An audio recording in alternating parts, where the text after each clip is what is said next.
Hello, ghouls. Welcome to Brave the Basement. I'm your host, the Ghoul That Rules. I'm your co-host, Black One Jack 2. If you enjoy getting a little scared, ghost stories, haunted houses, a believer in the supernatural, or maybe even a skeptic wanting to look at things from a different perspective, then this is the show for you.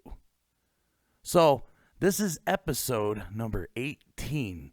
So we are just inching closer and closer away to our 20th episode, where we are planning a big celebration, and we got a couple surprises and announcements on that 20th episode you do not want to miss.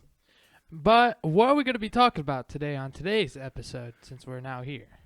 Voodoo Dolls. Voodoo Dolls. This one came back a couple weeks ago when you said, I'd love to do an episode on Voodoo Dolls, so here we are. So I came across a couple articles, and I found this rather interesting. This is off learnreligions.com, and the title of the article is, Are Voodoo Dolls Real? The idea of voodoo dolls sparked fear and conjures up images of violent and bloodthirsty revenge in popular films, books, and oral histories in North America. These stories report that voodoo dolls are made by Caribbean cult members who bear a grudge against an enemy. The maker thrusts pins into the doll, and the target is cursed with misfortune, pain, and even death. Is there really anything to them? Are voodoo dolls real? Voodoo, more properly spelled V-O-D-O-U, is a real religion, not a cult, practiced in Haiti and other places in the Caribbean. Voodoo practitioners do make dolls, but they use them for completely different purposes than revenge. Voodoo dolls are used to help people with healing and as a way to communicate with the deceased loved ones. The idea of effigy dolls as a channel for evil forces unleashed in a ritual is a myth that comes not from the Caribbean, but from the very heart of Western civilization, the ancient Middle East. So according to this article, they all state that it's something we already knew, that the voodoo dolls are real, but what you see in the movies is not what these voodoo dolls are being used for. That they're used for different things, such as, talking to deceased loved ones or to comfort you. What do you think, Blackjack? If you think about it, they're still creepy in both ways. They're still creepy in both ways, but what's interesting is I found another article, and this one is from fun107.com. The true story of 3 deaths caused by a voodoo curse in Westport. So the one article claims that, what we see in the movies isn't what they're really used for. But according to this story, some people do use it for that reason, to hurt somebody and to kill somebody. So I'm going to go into this story. The first thing you need to know is that this is a true story. It's a story about voodoo. A story about 3 deaths that may have been caused by a curse. A story about a mysterious fish doll, black magic, and the havoc it wreaked on a South Coast family. And once again, it's all true. I first came across this tale when I was working on my book, Haunted Objects, Stories of Ghosts on Your Shelf, which I co-authored with my friend, Christopher Balzano. Another longtime friend, John Brightman of New England Paranormal Research, answered my call for stories of haunted or cursed items with a story that might be unbelievable to most. But to someone who understands the dark and mysterious nature of superstition on the South Coast, stories of the fantastic are not so uncommon. John was requested to come help a woman in Westport. We'll call her Amanda, and we'll change all the other names too, with paranormal activity that had been ongoing in her home, which had been where she grew up with her mother, sister, and brother. All 3 had recently passed away, and the home had been plagued with phenomena such as objects moving on their own and doors that would open and slam shut. Amanda saw a mist come up from the basement door, and her young granddaughter said she saw her dead great-uncle Roger near the staircase. The home had previously belonged to Amanda's mother, Esther, who had lived into her 90s despite failing health. Also living with her in the home had been Amanda's brother Roger, who was in his 60s but was also quite ill himself. He had shouldered the burden of caring for Esther, even though the youngest sister, Vivian, was also living there but refused to help with Esther's care. Roger was out of the house one day, and Vivian saw her chance. She told her mother about how her brother wasn't going to get any better, and that he may try to put her in a nursing home to rot and die. Vivian swore to Esther that if she signed the house and everything else over to just her, she would see that Roger couldn't remove her from her beloved home, and she could die there with dignity. She signed everything over to Vivian, including power of attorney. Well, Roger was furious when he found out. After all, he was the one sacrificing his time and apparently his own health to care for his mother. And on top of that, Vivian lied. Once Esther signed everything over to her, she put her mother in a nursing home anyway, and told Roger he had to get out of what was now her house. Esther died shortly thereafter, with no cause of death ever determined according to medical records. 2 months later, Vivian suffered a ruptured spleen and died unexpectedly. Roger gave in to his own health problems a few months after that, and within a span of 8 months, all three had died. Amanda inherited the house and everything in it. She wanted to sell it and be rid of the reminder of all her family drama that she had to watch from the sidelines. It was while she was cleaning out the house that she discovered the altar. There was a small desk in Roger's room with 3 or 4 candles placed across its surface. In the center was a strange box. Before he took ill, Roger was a successful commercial fisherman, and Amanda thought it might have been something he came across in his travels for work. The box is about 8 inches long and 4 inches wide, and almost looked like a jewelry box. Inside was a stuffed toy that appeared to resemble a fish, even though it was old and faded. Tacked to it were 3 photographs, 2 of which were of people she instantly recognized: her sister, Vivian, and her mother, Esther. Little stick pins had been inserted into the doll in various positions, making it resemble a voodoo doll. There was also a photo of a man she did not recognize. Also in the box were extra pins, some dried herb that she thinks might have been sage, and mysterious oils and ointments with no labels. It looked like many of the items were quite old, and perhaps this was something Roger had been practicing for many years. Although Amanda had no way of knowing, Roger's work as a commercial fisherman brought him into contact with people of various cultures from around the world. Selling out of New Bedford, he worked alongside many seamen from Portugal and Brazil. In Brazilian culture, there is a form of black magic known as macumba. It is possible that Roger learned this version of Brazilian voodoo from one of his fellow fishermen. Macumba rituals are often used to seek revenge on family members who have done harm, and rituals often involving utilizing a photograph of the person you want to inflict the dark magic upon. For that reason, many superstitious Brazilians will not allow a photograph of themselves to be given to someone they don't know. So it's no surprise that after she discovered the altar, Amanda's house was plagued with paranormal activity. Amanda hired a medium to come in and possibly help any restless spirits move on from the house, and to help remove any bad vibes brought about her by her brother practicing voodoo in the house. The medium explained that the pins that were stuck into the fish doll were arranged in a way that would inflict pain on the intended target. Without knowing about Vivian or how she died, she pointed out that one of the pins apparently to be placed in what would represent the spleen. A shiver went down Amanda's spine. The medium also told Amanda that if they took the box with the doll from the altar and buried it in the yard, then the hauntings would stop. It didn't take, which is why she later brought in John and his paranormal group. They came in and investigated for over 9 hours, but captured no sign of paranormal activity themselves. They even dug up the box and the doll in the hopes that bringing it back into the house would lead to activity, but nothing happened.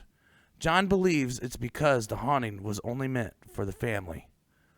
The mystery also remained as to who the man was in the third photograph stuck to the stuffed fish doll. Speculation that it could have been a partner in the fishing business that wronged Roger in some way. That might even explain why the doll was in the shape of a fish. When the box was removed from the property, John took it into his own possession before eventually turning it over to legendary paranormal researcher, haunter collector, starred John Zaffis. All the strange activity reached an abrupt end. A sense of peace that had been missing from the home for many decades once again filled its rooms. The curse apparently lifted. I'm gonna say something. Those Brazilian guys, they smart, man. They're pretty smart. So what I just caught when reading this was in the first article that I read, it kind of explained to us what voodoo dolls are and how they're religious and how they didn't believe in what we see in the movies. And they were saying that this voodoo was coming from Haiti and the Caribbeans, where this talked about a different type of voodoo, a Brazilian style voodoo. So I'm almost wondering if the voodoo that we know from the movies, a lot of people think of like New Orleans voodoo, isn't necessarily the stick pin voodoo dolls, but this is more of a Brazilian thing. And it said that most Brazilians won't even let you take a picture of them. That's what I was saying. They're pretty smart dudes. So you think they're already ahead of the game then, right? Oh, yeah. They're like, nah, you're not going to take a picture of me and stick me with a pin. So here's the question, Blackjack. After hearing both articles, what are your thoughts on voodoo dolls being real? I mean, I personally think they're real. I mean, they all do the same thing. I mean, they all have, no matter what they're used for, good or evil, but they're still doing the same thing. So you're saying you believe this story that I just read? Yeah. And supposedly, this comes from a really acclaimed paranormal investigator, and so obviously he thought that there was something to it, and they couldn't get anything to happen when he was there investigating because he believes that the paranormal activity was just meant for the family, which from the few things that we would know about voodoo would make sense, because if it was a voodoo curse on the family, it wouldn't affect anyone else. Mm-hmm. So we're stuck with, does a ghost have to follow a curse as well? So if you're being cursed and the curse is somehow, if you think about this, it's like a poltergeist. If I know poltergeist, they usually haunt the same people. Well, yeah, because a poltergeist typically, the belief of poltergeist is that they're not an actual spirit, but they're negative energy that is somehow brought in by the family itself. The family creates the negative energy that creates the poltergeist, and that's why a poltergeist can hurt you, because it's not really a spirit. Or maybe when because ghosts don't do ghosts go place to place? That's a question. Not typically, no. Usually they haunt an area. Correct. So it would be like the voodoo dolls. They got to be assigned, because they can't go up to anyone. Someone has to assign it. So is the power in the doll itself, or is it in the dark magic of the voodoo? It's in the dark magic of the voodoo. And so I'm, like I said, I'm back to this paranormal activity that these researchers weren't able to get anything to happen, even after bringing the voodoo doll back in. Because it wasn't for them. Right. No one set the curse for them. And that's what's interesting. So can the ghost be cursed as well, to be forced into doing something that the spirit doesn't want to do? I am not sure on that. It's a very interesting topic. That's a question for our comments. Yeah, so I've never met anyone that I know of who practices voodoo. Like I said, my only knowledge of voodoo has always been what you've seen in the TV shows and in the movies. Southern. Yeah, and then in the Godsmack song Voodoo, which is a great song, but so that leaves us with the questions. So the questions are the Voodoo Dolls real? Because, like I said, I agree and disagree with that first article. You want me to get a fish and take a picture of you and find out? A picture of a fish? No, I said, want me to get a fish and take a picture of you? Want to find out? It wasn't a fish. It was a doll in the shape of a fish. I know, that's the point. So why would you get a fish? Because apparently fish work. What are you talking about? I will get a fish, okay, a fish doll, and I'll a take fish doll. Okay, Yeah. so first you said he's gonna get a fish. You know what I meant, okay? Then I'm gonna take a picture of you, and then we can find out if this works. Oh, so you're just gonna get a picture of me on a fish doll and start punching it and smacking it with baseball bats and stick pinning it, huh? Yeah, we'll find out. Yeah, we're not doing that. You probably got to do some voodoo magic first. I doubt you just put the picture on there and it starts working. I'm pretty sure you need to know what you're doing. Hey, we'll find out. what if you did it since you didn't know what you were doing and you started sticking it and hurting yourself? Stop. Then you would stop. But what if you're like, I'm gonna whack it really good? My luck, it's like someone across the world, I'm whacking it, and they're like getting killed or something. But anyway, so back to the questions on this. Are voodoo dolls real? Yes. Well, we know the dolls themselves are real because I mean they're all over the place. But do they really have some sort of magic power, or is there something behind them? Something has to be behind them. Do people really use them to torture other people? Can be. And in the story that I just read, can a curse somehow control a ghost or a spirit? Well, that would get to the topic if I could tell a ghost to haunt something or someone.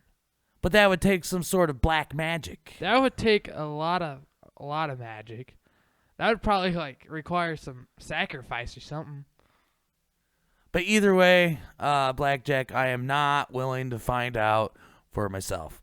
So, just a quick reminder, we're only a couple weeks away from that 20th episode where we're going to have a big celebration, bunch of announcements coming. You do not want to miss that episode. Do not want to miss, folks. If you'd like to become a Brave the Basement Ghoul, be sure to share this show on social media. Go to bravethebasement.weebly.com and sign up for our newsletter to get all the latest news and updates when each episode has been posted. If you have a ghost story you would like to share with us, you can reach us at bravethebasement@gmail.com. Your story can make it on the show and be featured on the website.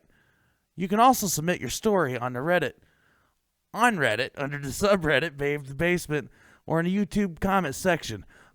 I'm still thinking about Blackjack beating up a fish. If you have an eerie ghost photo you would like to share, please email us and include a description, and your photo could be added to our photo gallery. I literally wasn't going to beat up a fish. I was hoping not. Well, actually, I did go fishing with Blackjack, and I watched him scramble down a hill, clawing on to weeds and everything else, trying to get to a fish that had flopped out of his hand and landed on a bank at the worst spot ever. He's like, I got to save this fish. And I somehow say I have a lot of fishing stories, okay, where we were on this big tube cylinder thing, and the fish went into this brush pile, and I literally had to get down into this brush pile and throw the fish back into the water.